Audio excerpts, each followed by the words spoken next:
Thanks, Angus. Let me share my screen with you guys. Hopefully everyone should be able to see that clearly. So as Angus mentioned, my name is Adrian Fleming, formerly the founder and CEO of Acuvio, a sustainability and ESG reporting software solution. We founded back in 2009 when nobody really knew what sustainability and ESG was. People often thought we were mad when we said we were building a system to measure and report greenhouse gas emissions. But thankfully, things have changed over the last 10 or 12 years, and we're very pleased to be part of the Diligent ecosystem now. One thing before we start today, I suppose I've tried to make today very practical and very helpful for people at various levels of their journey within ESG. So hopefully, even if you're setting out and you're just trying to figure out what's going on with ESG, what is it? What's it about? Hopefully you should find some useful information there. But equally, if you're sort of middle of the road along your journey and you're looking to get a head start for further or even at a mature level, you should have some pointers. So I'm hopefully going to make this very practical. So a good point earlier on was, I suppose, that there's a lot of acronyms today, so please forgive me if I rattle through them and I'll do my best to pause at the acronyms and explain them.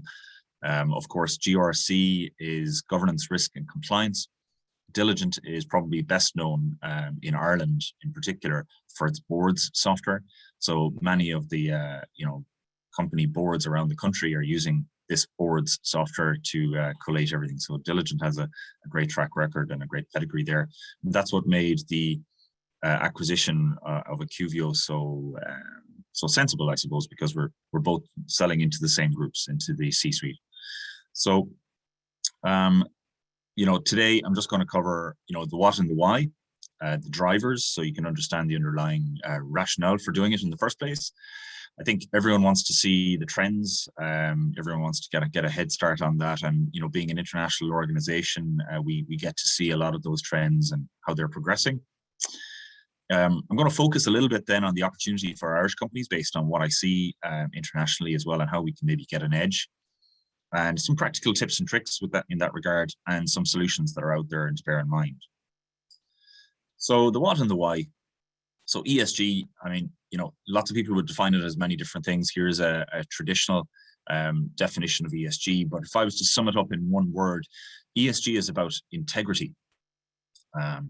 And integrity in how you run your business. And often people would define integrity as doing the right thing even when nobody is looking.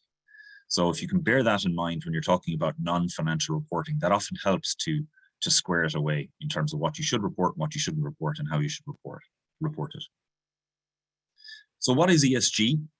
So environmental, social governance. So back to basics. So in terms of the E, you've got everything from climate change, biodiversity, and so on. Perhaps the most time-consuming part of that for people is the greenhouse gas emissions reporting, because of the nuances of all of the emissions factors and all of that good stuff. And that's what Acuvio became famous for in our small little office in Limerick, internationally. So that is an area that I'm happy to take any detailed questions on, but of course we'll keep it high level for today. Under the social side of things, this has very much grown following the UNPRI kind of commitments in 2015, 2016. And we've seen a lot of this social metrics and indeed the governance metrics have been driven by the investment community, namely institutional investors demanding more insight and more metrics and numbers on these kind of items. So, I think everyone is familiar with, the equal opportunities. So gender balance at various levels of our organization, gender pay gap, they're very topical at the moment in Europe. In various different parts of the world, then, you've got other focuses such as human rights, child labor, customer products responsibility, and the list is endless. For anybody who wants to have a look at the list, there is the GRI, the Global Reporting Initiative, and it has an extensive list of all of the metrics that you can and should report, and depending upon your capabilities. Under governance, I think the one that's probably not listed here is anti-bribery and corruption. It's probably the one that comes up most often, but that falls under business ethics and compliance, of course, board independence, executive compensation, and shareholder democracy, as well as many other factors. All of these combined are what we deem, insights into a company's performance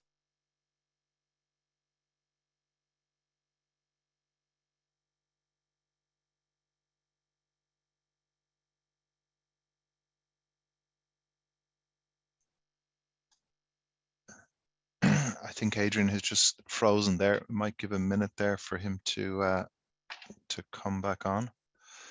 We'll just give it a minute there to see, can he get his connection back.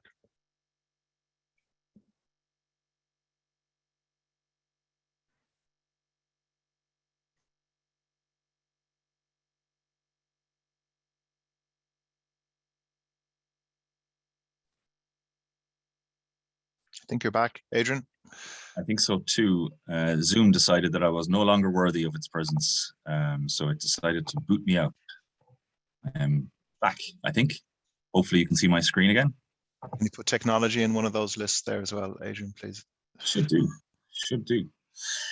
So non-financial reporting in a business context. So, where did this come from? Effectively putting performance alongside financial metrics, and the importance of having these accurate and correct has been emphasized over the past number of years, in terms of if your non-financial metrics are questionable or not based on reputable standards and protocols, then equally that undermines your financial metrics. So having that level of accuracy is increasingly important.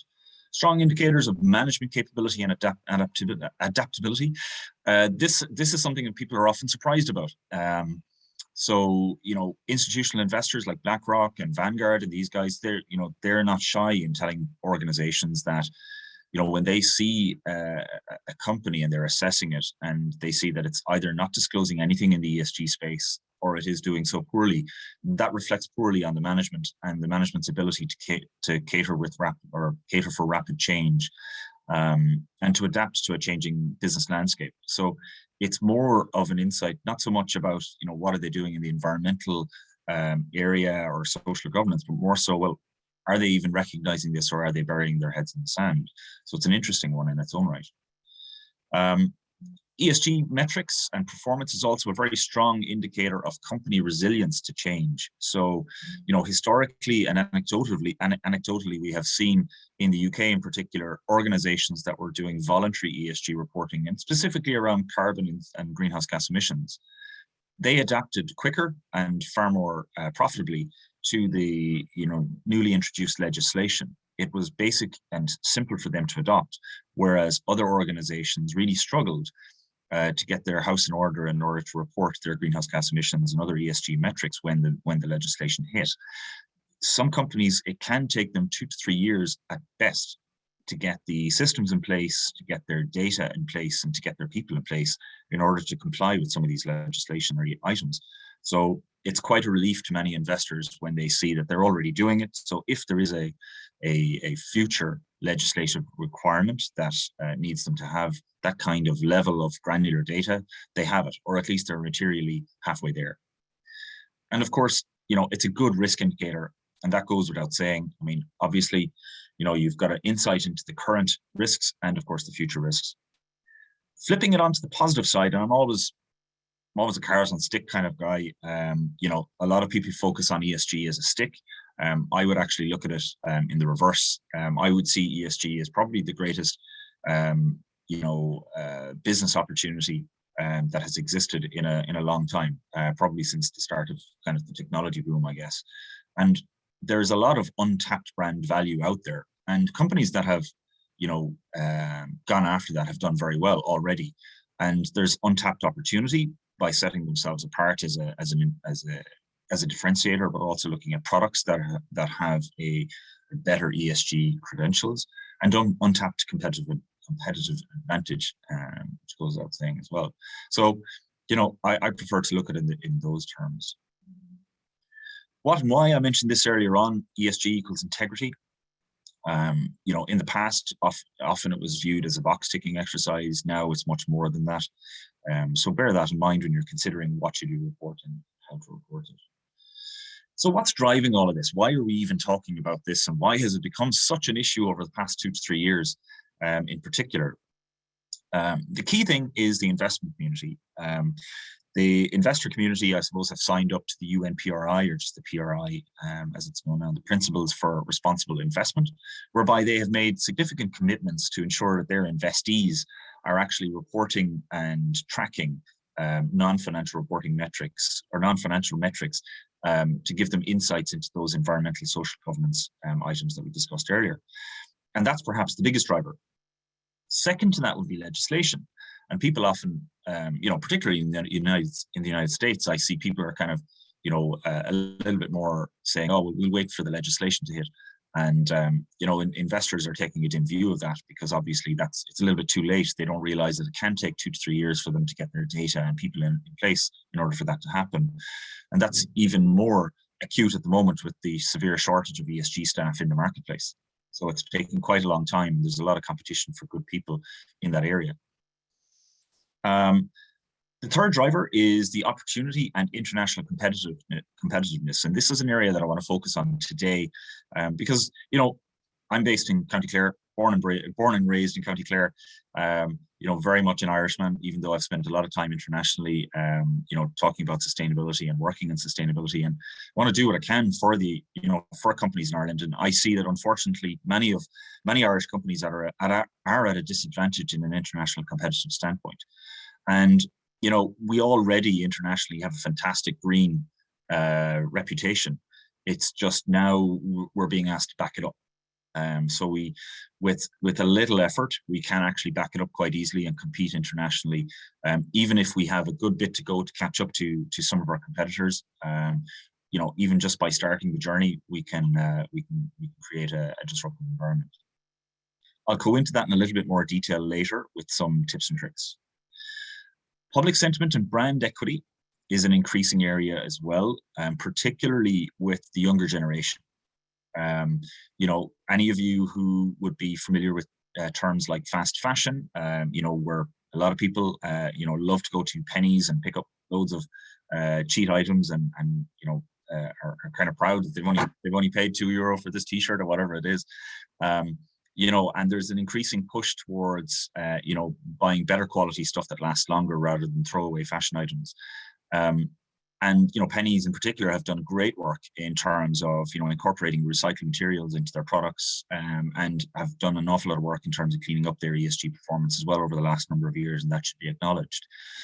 And public sentiment and brand equity, I think that's a good example. Nike as well as another example. They had a very poor record going back 10, 12 years ago around modern day slavery in the Western world, but child labor in the developing world. And they've done exceptional work in terms of cleaning that up as well. So, and they are recognized, as a leader in that area. And that's why they're doing so well in these points. And employees are now demanding that. We see a lot of people, when we were part of IQVIO, we had people jumping over, every sort of an obstacle to work for IQVIO because they knew that, particularly the younger generation, because they knew that we were part of the solution. And they wanted to be part of that. And, that made us very competitive in the hiring areas, so we were actively competing with the big multinationals for key people, and we were able to do that at a lower cost base. And, people are demanding that. Increasingly, people are putting, working for a company of integrity above, financial gain. And that's an important element to remember when you're thinking of ESG. Just to touch upon each of these points in a bit more detail, and these slides will be shared later as well. So, feel free to wait on those. I'm not going to go into each in detail, but investment, obviously it highlights risk and it highlights opportunity and adaptability. I think I've touched on that already, but it gives future insights and it gives indicators for investors to hang on in terms of, how is this company doing in the future? Now, sometimes organizations will say, you know what, we've done an assessment internally, we're not telling anybody because it's really poor by comparison to our competitors. And I have encountered that quite a bit, and it's an understandable reaction, but the investor view of that is that there's absolutely nothing going on. Whereas they would be better off saying, coming out and publicly saying, okay, we've started the journey. We recognize, that we have to do this. This is our current state, and this is where we want to get to, and these are our goals. This is how we're going to get there. Now, in that kind of a statement, they haven't really done anything. They've just set out a 3, 5, 10-year target, but it addresses many of the concerns of an investor. And actually, an investor would look at that as an opportunity, because right now the stock would be somewhat stifled by the lack of ESG metrics, but the potential is there to grow in a period of time in the future. And that for them is a growth opportunity and a better return on their investment. So think of it that way. That's certainly the way they're thinking about it.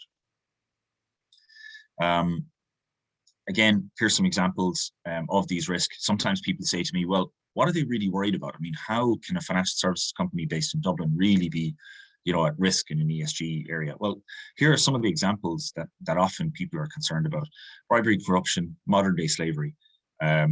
Particularly when they're outsourcing work to third parties to do maybe data entry, that kind of thing. Looking at, how they interact with more junior members of staff, these kind of things. Diversity and gender balance are obviously two key areas as well that they would see as risk areas that they want to see managed.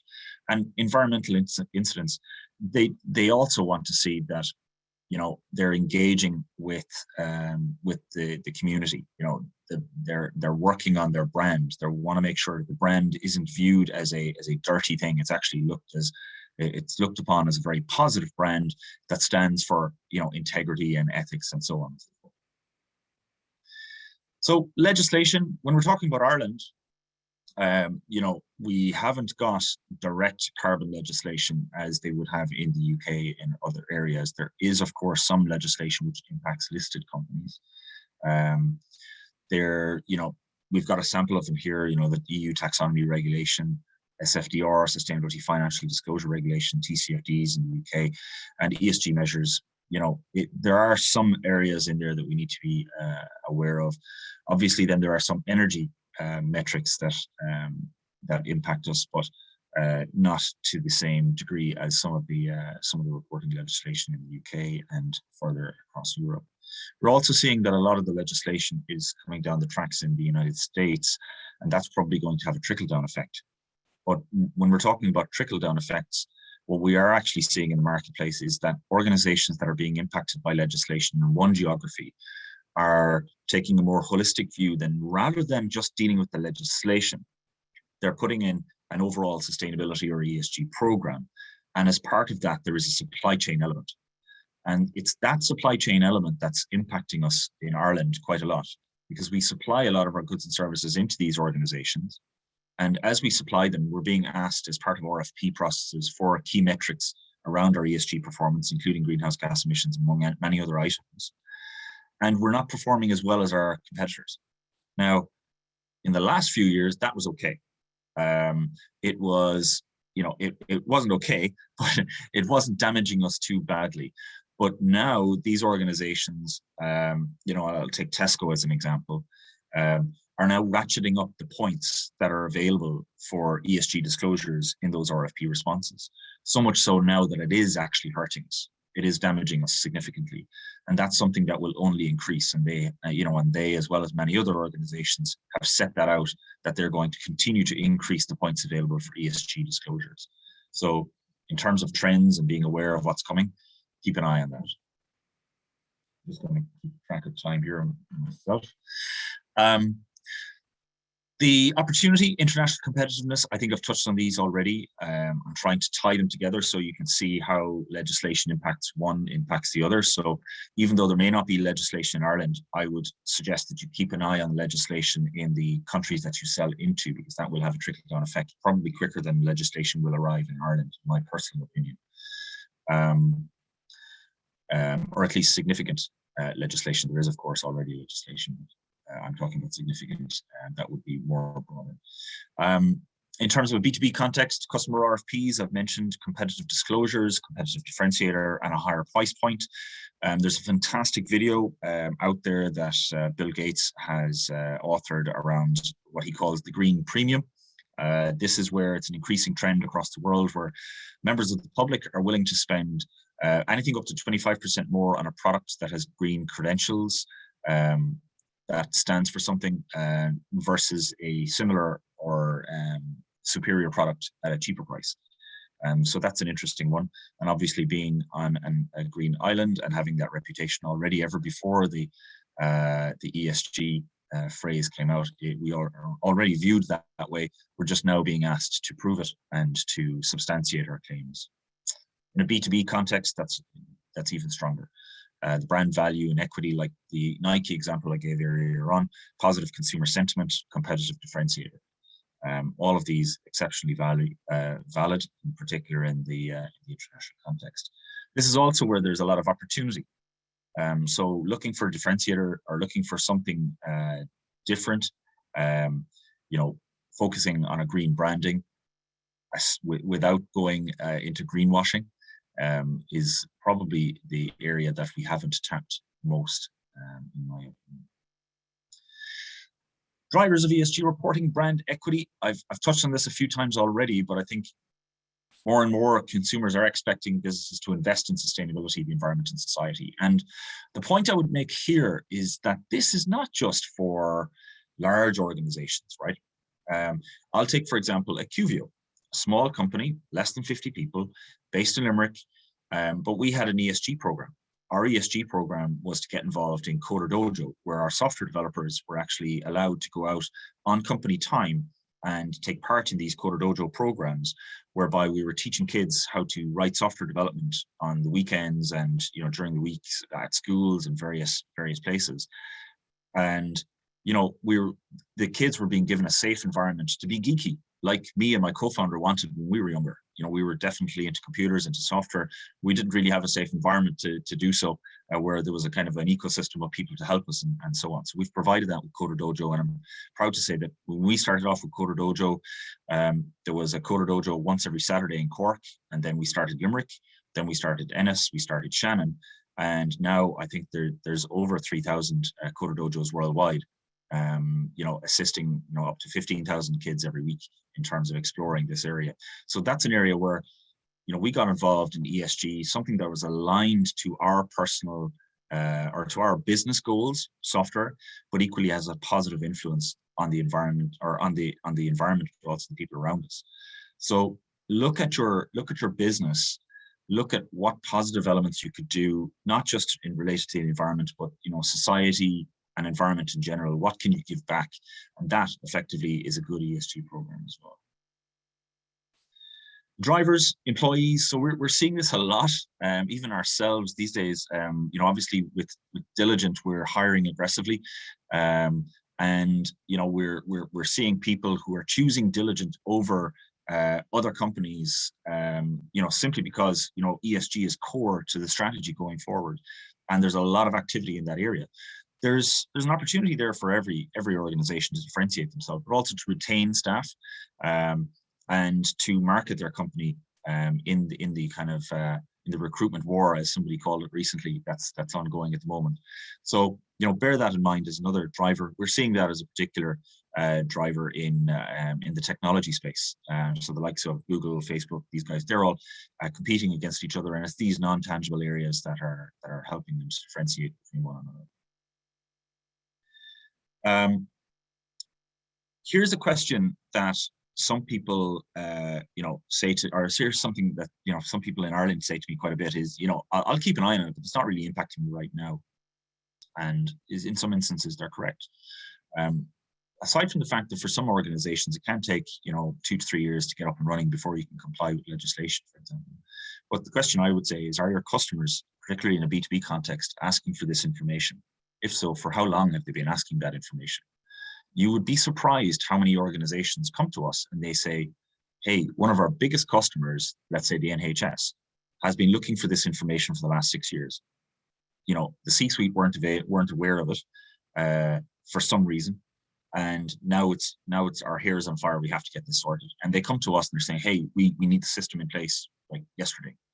And you'd be very surprised at how that happens. So what I would often recommend is individuals in a senior leadership position within organizations, ask the question of the folks who are dealing with clients on a day-to-day basis. Ask them, are our biggest customers looking for this information? And you might be surprised by the answer. And that will help you to get ahead. Why are they not flagging it regularly? Typically, the answer is that they flagged it back in 2015, 2016, and they were ignored. And so they just haven't bothered to flag it again. So it's no harm to, now that it's a more, important element than ever, it's no harm to ask the question. And are your competitors reporting or disclosing this information as well, as another question? And if they're not, there's an opportunity to take a differentiating and leading position. So trends. As I said, before I go any further, I suppose, look, there's a lot of material in here, and I'm doing my best not to use too many acronyms. And if I have, somebody please shoot me. I'll do my best in the Q&A to explain them. In terms of trends, it's important to see how things are progressing over time. There are different trends in Europe, UK, Ireland, than there is in the US or in Middle East and Asia. There are different trends around the world. Each is at a different maturity stage. And it's interesting for us. We've seen things happen in the UK when they were starting off in kind of 2009, 2010, 2011 that are repeating themselves in other jurisdictions. And we've helped companies to kind of leapfrog some of those issues, some of those challenges, by just kind of saying, look, this is what happened in the UK. This is what they did back then, but it took them 5 years to get there. If you do that in year one, then you'll probably get to the same position, but 4 years quicker. So there's some advantages in being a laggard in the ESG journey to some extent. So in terms of trends, we would break this down into early, mid, and mature stage. In the early stage, there's some areas here. So price no longer always trumps ESG is often a surprising one. Requirement of verification of green credentials. So, in the past, something I spotted in numerous events was people would have the FSC logo, which is for sustainable forestry. And that logo would be printed on the back of brochures at a sustainability event. But you knew by the feel of the card that it couldn't possibly be from a recycled paper or whatever it might be. So I think people are being a little bit more skeptical, and they're looking to verify everything. And as organizations that are in the space, we have to be guarded as well, that we check our supply chain, and that if a supplier is telling us that they're providing a certain product or good that comes from a good background, we need to verify that. We need to double check it. In that particular example around the brochures, it's often the design company adds in that logo, and they don't really think too much about it. So it's more about just double checking. Ask the designer. Okay, there's an FSC logo in there, or there's a recycled paper logo in there, and are you sure that the paper this is being printed on is actually coming from recycled sources, or is it recyclable? The other one that we see quite a lot of as well is compostable. The compostable label is put on an inordinate amount of products, and particularly in the United States, but it's actually not at all compostable. So we just need to challenge this and keep an eye on that. We talk about that in a little bit more detail later. Reporting to voluntary initiatives is almost like a prerequisite to legislation compliance as well. So for early stage organizations, we would always encourage them to look at voluntary initiatives such as the CDP, the Carbon Disclosure Project. Look at that. That's a good starting point. Look at the GRI for a broader ESG guidance. If you're looking to do the minimal, SASB, which is predominantly a US focused standard, but SASB gives you a very specific set of metrics that per sector you should be reporting on it at a minimum. So that's another way to look at it. Mid-stage is usually where organizations are looking to expand their reporting. So they've maybe started off with, just their scope 1 and scope 2 in terms of, scope 1 and scope 2 are greenhouse gas emissions reporting categories. So scope 1 is any emissions that you are directly responsible for. So for example, if you have a fleet of trucks, you're responsible for the emissions coming out of them. That's a scope 1. Any, if you're burning natural gas or kerosene or home heating oil or something like that in any of your buildings, then that's also a scope 1 emission. Equally, refrigerants in chillers and refrigeration units, air conditioning units, they're all scope 1 emissions that you should be taking responsibility for. And scope 2 is any purchased heat, steam, cooling, or electricity. Now, increasingly, when you get to the mid-stage, organizations are expanding it to scope 3, which is things like business travel, employee commuting, waste, water, and they're also expanding it out to their broader ESG metrics. They may just have started out in ESG doing gender balance, but now they're looking at ethnic diversity, anti-bribery, anti-bribery and corruption, modern day slavery. They're looking into their supply chain. So that's kind of something at a mid-stage. And the mature stage, the trends there seems to be more frequent materiality assessments. And I'll cover materiality assessments in a few minutes. and reconfirming their operational and organizational boundaries and looking further into their supply chain. The opportunity for Irish companies, I would highlight this again, looking at the various geographies.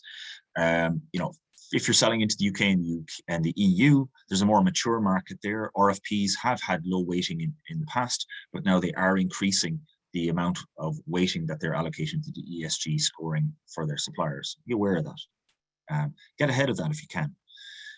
Where it's below par, set the scene as that you're at the early stage of your journey. So I mentioned this before, that rather than just ignoring that section, state clearly that you're acknowledging that this is something that you need to do. You're starting out on your journey. What are you doing to tackle it? And how are you tackling it? What are your 1, 3, 5, 10-year targets? It's much better than saying that you're not doing anything or just ignoring that question. You're just leaving the reader to assume the worst. And you know what? For a lot of companies, and one in particular I had a discussion with, and I asked them, okay, they're a US kind of large kind of technology retailer. And I just kind of said, look, if somebody doesn't respond or responds that they're starting out in the journey, their answer was, well, we're looking for risk here. We don't want to find out that one of our suppliers is totally operating with no controls whatsoever on these ESG risks. If they at least acknowledge that they should have been reporting and tracking these, and now they're starting to, that's a hell of a lot better than saying that they haven't been doing anything and they have no intention of doing anything. So that's the mindset. That's what you should be aware of. In the USA and Canada, it's a less mature market than the UK and the EU. Ireland is somewhere in the middle. We're somewhere in the middle between the UK and the EU and the USA and Canada in terms of our own domestic maturity. It varies. We have some of our leading companies who are doing exceptionally well. AIB are doing exceptionally well. Kingspan, DCC Group PLC as well, another organization doing really well. These companies are active in this area. They're acknowledging the challenges. They're working hard on it. But then there's a lot of companies then that aren't doing a huge amount. So there is an opportunity to set a leadership position in the US in particular.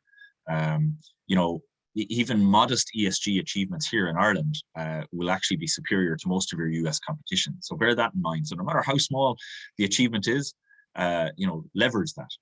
Internally, position the Irish site. So if you're in a multinational and you're representing the Irish organization, position the Irish site as a leader, because we have a more mature EMEA ESG talent pool, and also, it's a little easier for us to kind of set that forward. There's a little bit we're more receptive culturally to some of the change than some areas in the US. Just to bear that in mind. So practical tips and tricks. This is the part a lot of people just wait for, and this is probably the bit that loads of people will just watch the recording on. Tips and tricks. The biggest problem really is people get overwhelmed, okay? And there are so many, they will, sometimes after a talk like today, they would go home and they would get up from their working from home desk and go to the kitchen, and then they would come back later and they might read a passage from the GRI Bible, so to speak. The GRI is the Global Reporting Initiative, where it lists out an exhaustive list of all of the things that you can report, and immediately they put it to one side and they say, there's just too much there, I can't do all of it. So they get frightened off from the very beginning. They say it's too much, we need more people, we need more resources, we need more staff, and nothing happens. That's often called ESG paralysis. So what we would recommend is, to get started, you do what's called a materiality assessment. Now, traditionally, a materiality assessment is done by a consultancy firm, facilitating a walkthrough as to, what should you be reporting. It would involve surveying, discussions, various working sessions. During the pandemic, we've seen a shift in materiality assessments to being done almost desktop, an initial materiality assessment. Of course, the best way to do a materiality assessment is to be facilitated by a group of experts, no question. But in the absence of that, in the absence of resources to do this, and you just want to figure out where to get started, a materiality assessment can involve discussions with your employees, board, various members of management, your suppliers, your customers, and investors, shareholders. If you have a conversation with them and you just say, hey, we're looking at starting out on our ESG journey, what do you think the metrics that we should be reporting on are? Or what do you think are the key areas that we should be looking into are. And look at your competitors as well. What are they doing? Compare yourself against that. That should help you to narrow down a kind of a starting list, and just tackle that, prioritize that. From that, define a 1, 3, 5, and 10-year plan. Within that plan, define what metrics are you going to tackle in year 1? What are you going to tackle, in year 2, 3, 4, and so on. Get some help from other people in the organization by establishing what's often called a green team or a green committee. And sometimes, people might laugh at this, but if you go out to the broader organization, you say, hey, we're trying to establish a green committee. People will often say, oh, look, I've already got enough on my plate. I haven't got time for it. But what you'll find is that more junior people within the organization who are looking to, set themselves apart from the others and are ambitious in their career path, they will actually put their hands up and they will quite diligently get stuck into this material and take an interest in it. They'll be part of the solution, like I mentioned earlier on. So don't underestimate people's enthusiasm to get involved in a committee like that to help out. If you're starting late and maybe your competitors are already way ahead, sometimes people's response to that is to just stay in the current position. In that scenario, it's about communication. It's about communicating that you acknowledge that this is there. We've had challenges in the past, or maybe you just haven't done anything, and now we're setting out, but this is our target. We're going to be, at a certain level within a certain period of time. And for some companies, by the way, people talk about CDP, the Carbon Disclosure Project. That scores your results, and you can get an A, B, C, just like being back in school. But for some organizations, the right score to be at on a constant basis is B or C. It really depends on the organization. You have to balance the organizational needs with ambitions and their overall impact. So don't think that it's all about getting to an A. In some instances, it is. In others, a C is more than effective. And if you're overwhelmed, go back to the materiality assessment. Often what happens in organizations is they go to a senior member of management and they say, we need to be doing all of these items. And the investors say, you need to be reporting to all of these frameworks. Go back and challenge them. Why? Why do we need to do this? Why do we need to do that? Why do we need to do the other one? And what you'll find is you'll be able to narrow it down to a core set of reporting frameworks, a core set of metrics to start with. Ask them to prioritize, ask them to give you their top 3 wishes. And then that will help you to hone in on it. And the 5th one here is, there are too many choices between the frameworks. Again, engage with the various stakeholders through that materiality assessment. Try and figure out, what's most material and focus on these first. When you're looking at topics as well, in the broader ESG, outside of the greenhouse gas emission stuff, when you're looking at broader ESG, it's often useful to get the creative juices flowing by having a look at the SDGs, Sustainable Development Goals. And these are a set of categories of metrics and activities whereby you can consider, and maybe you're not expected to do all of these. That's the thing that often people get confused about. You're not expected to do all of these. You're expected to pick the ones that are most aligned to your business, and to focus in on those and to see what you can do about it. So pick one of these and work with it. And if you're in an area that doesn't relate to any of these, or maybe it's the common one I come across is, we're in financial services, we're an insurance firm, or we're a bank, which of these, would be best for us? Any of them. It's really just, pick one. Poverty, zero hunger, pick one and focus in on it. Pick 3, pick 5, pick 8. Pick 2 year 1 and pick another 2 in year 2.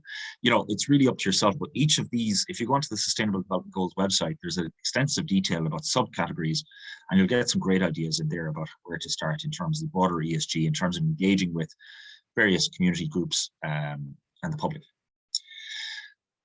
So I think, in terms of today, in terms of giving you an overall start, I hope that, from what I've gone through there, I've given you kind of a good idea in terms of what to do if you're starting out, if you're middle of the road, what to do there. And if you're mature, one of the trends that I mentioned earlier on that we're seeing, and I had another couple of calls yesterday on it, is, there's an increasing demand and trend within mature organizations that have been reporting for about 10 years or more, that they're now starting to realize that their assessments, or sorry, that their assumptions from 10 years ago are now out of date. So what they're actually looking at doing is, they're redoing their materiality assessments, and they're setting themselves up to do the materiality assessments every 2 years. They're reestablishing their operational and organizational boundaries by reassessing at a site level, what has been done in terms of modernizing their buildings and their fleet, and reassessing that. And they're also challenging their data sources. So they're looking at, if we've been taking data from a particular system for that particular reporting, is there a better way of doing that? Can we automate it? Can we look at ways of doing this more efficiently? And in terms of solutions, so the materiality assessment I've mentioned earlier on, the materiality assessment, again, the professional service providers out there, one of the things that I've been quite enthusiastic about here at Diligent is there's a super tool here under the governance, risk and compliance called HighBond that they acquired last year. And when I saw it, having been in the ESG space and knowing that there's such an opportunity out there for a more regularized, more digitized materiality assessment, I immediately recognized that this tool could be used quite easily for it.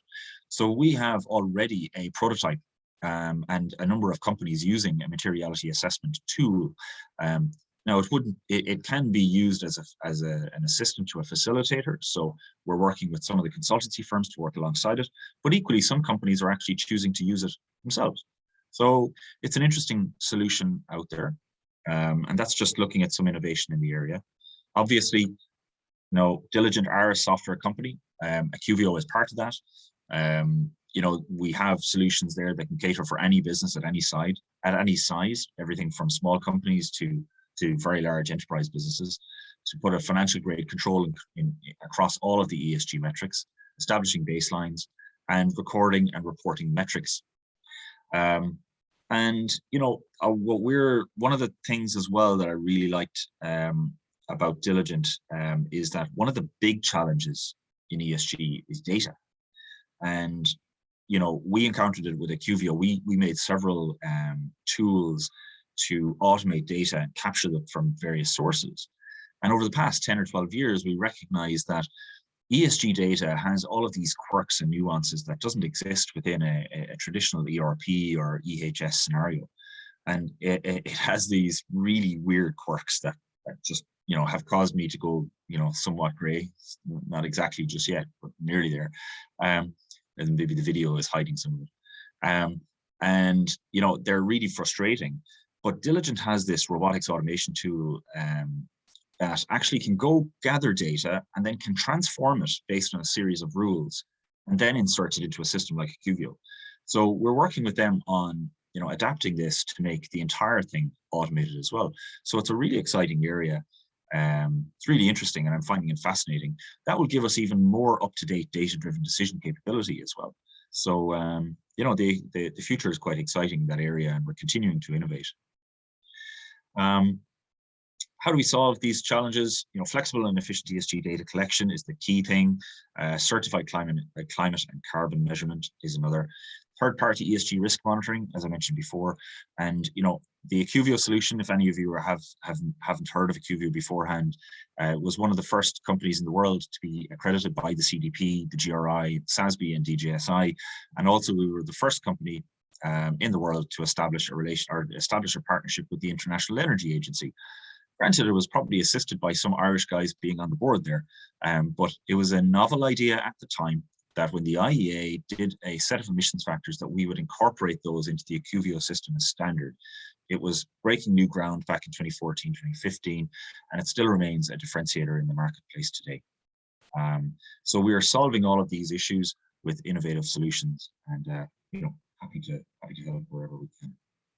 This is just a slide on Diligent. I'm admittedly still learning about Diligent. I only yesterday encountered another product within the Diligent ecosystem that actually could be very useful for supply chain ESG monitoring and scoring.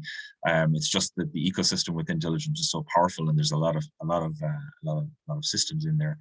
But here's a little bit about Diligent. I'm still learning myself.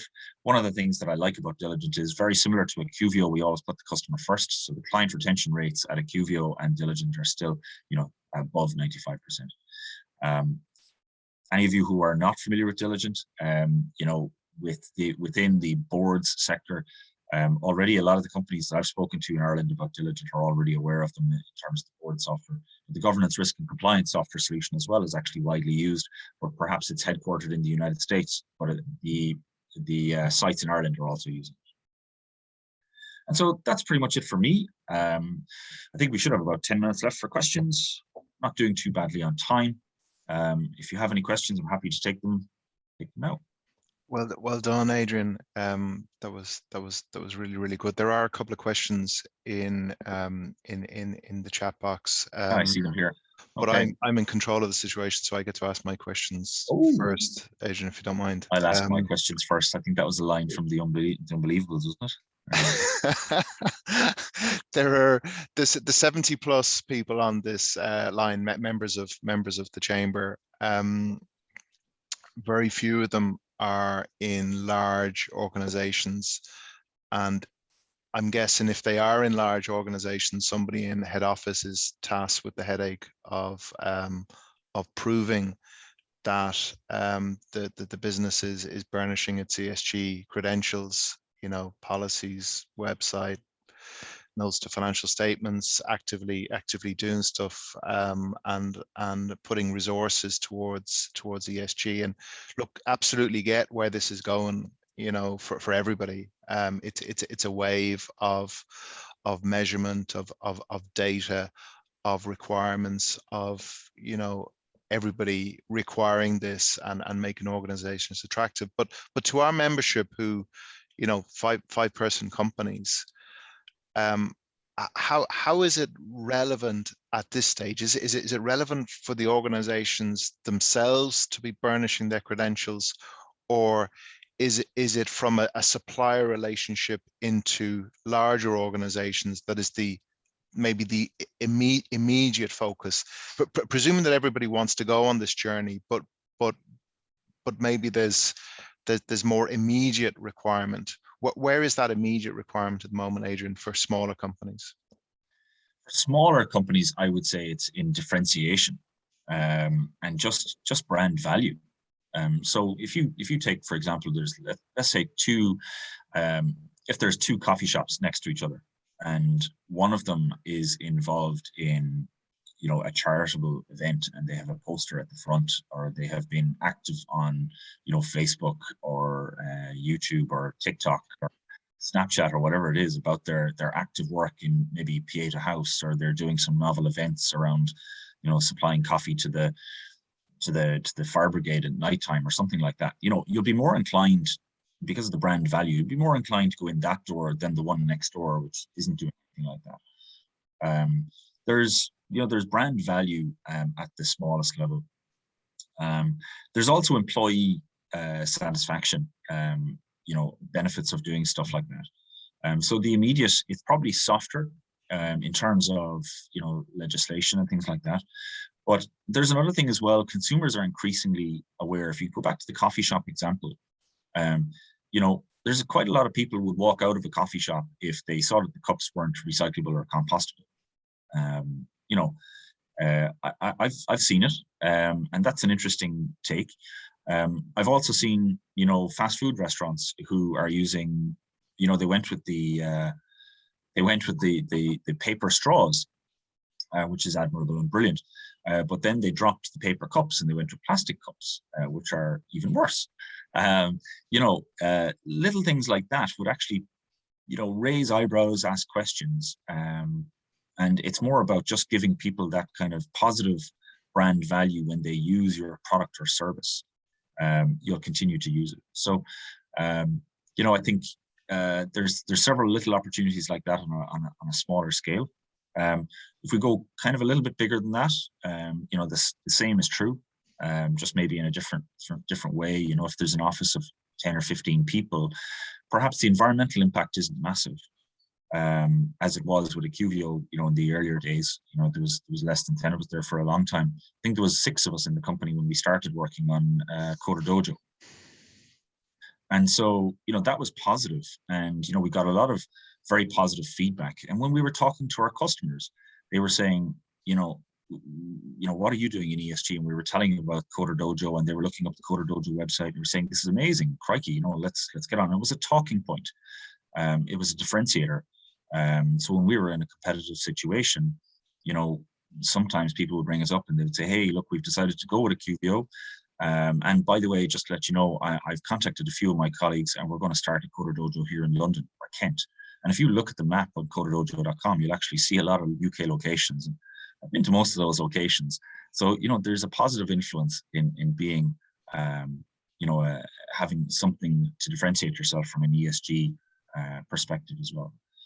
So there's no such thing as too small. It's just a matter of finding the right thing. I do remember being dragged out to Coder Dojo in the Insight in Dangan at 10 o'clock on a Saturday mornings and not having a clue what was going on. But being a good dad, getting through it for a while. Come here, a couple of questions in the chat function. You've touched on a few, but specifically just to hone in on them. First one, and I'll put these two together. How should companies get started if they have not done anything yet, specifically startups, and at what point should they begin, assuming never too early?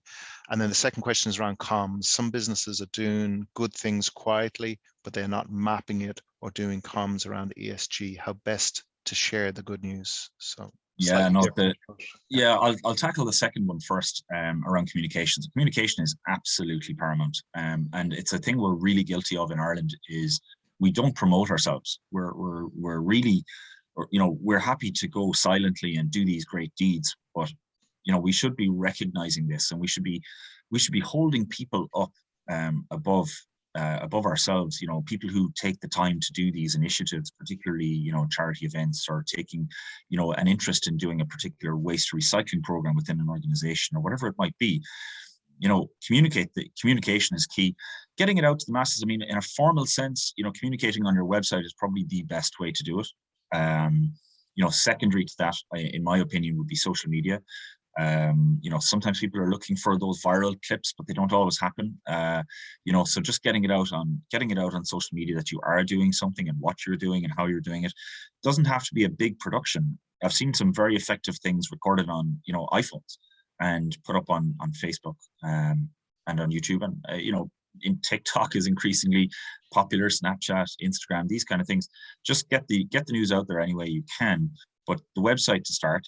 The other thing to remember is that there's a whole country of journalists out there who love to see anything to do with ESG.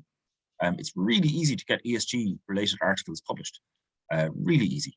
So, if you're doing some good and you're doing a bit of an event, make it topical, make it interesting, write it up, send it to the journalist of choice or paper of choice, and you'd be surprised, what gets published. And if you write it in such a way that they don't have to go editing it, then it'll probably definitely get published. So there's lots of different ways there, but just don't be afraid to champion those people who are doing great work within an organization. And the first question on when to begin, Adrian. Yeah, there's no such time. There's no bad time to begin. Within a startup, having been there, it can be difficult. Obviously, because you're kind of under a lot of pressure with time and investors and so on and so forth. But start small. Find a little bit of time to do something, and it will take off from that. But in a startup, I would caution that you don't bite off more than you can chew.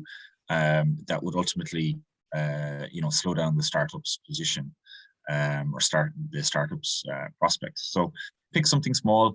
Maybe it's just giving some of your time to a local charity event or a charitable organization, or volunteering, or doing something novel like getting involved in a sleep out event or something like that. Something basic, simple, and easy. The other thing you can do, of course, is a lot of people are doing it in the UK, is offsetting their travel.